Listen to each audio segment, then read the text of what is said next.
All right, so I'm not gonna go into full detail right now. I will at another time, best believe me. I'm gonna have to do a whole episode or a couple episodes on the relationships and interactions that I had with women while I was incarcerated. But this just give you a brief snapshot. I woke up in the morning. I ain't go to breakfast. I slept all morning, and it's first yard, so they call us out the yard. I'm just go brush my teeth real quick. And I think I give me like, a cup of coffee, pack of Marias, and I'm walking out the yard and I just see like everybody looking at me. And I'm like, what? I got my MP3 and I'm about to walk, the track and, spend some time in prayer and then get my early morning workout on. But I see a lot of people like side-eyeing me. A lot of people are looking at me. So I'm like, all right, what's going on? And I say some people smirking. So I'm like, what the heck is going on? Like, I know I'm not tripping. So then my dog pull up on me and he's like, congratulations. And he's like putting his arms on me and like, like just messing with me. I'm like, bro, what? About what? He's like, bro, man, I heard you got a baby on the way, man. I'm like, what? But my heart dropped. I'm like, what are you talking about? He's like, dog, like, everybody talking about you messing with such and such in food service. And they said she's pregnant.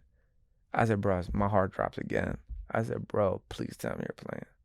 He goes, nah, dog, like, everybody's talking about it.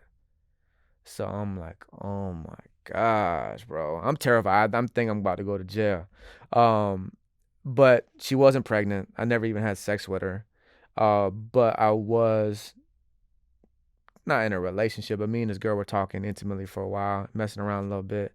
And people got aware of it, and I guess somebody had dropped a kite on me, and there was like a known snitch who was called up to like administration, and apparently he had like told like the LT, and then somebody else from food service was brought up there in question, and he banged. So when he came back, like he let everybody know like why I think he had went up there with like a witness with him to make sure he went up there like telling to protect his face.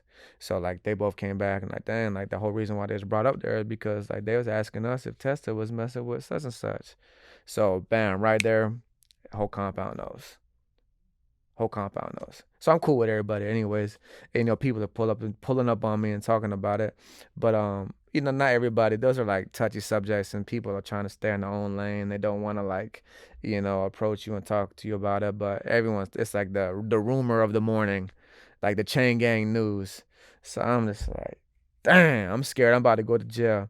But that's the whole point that I'm getting at is, yeah, it may be cool for the moment, being in some type of like, romantic relationship while in prison.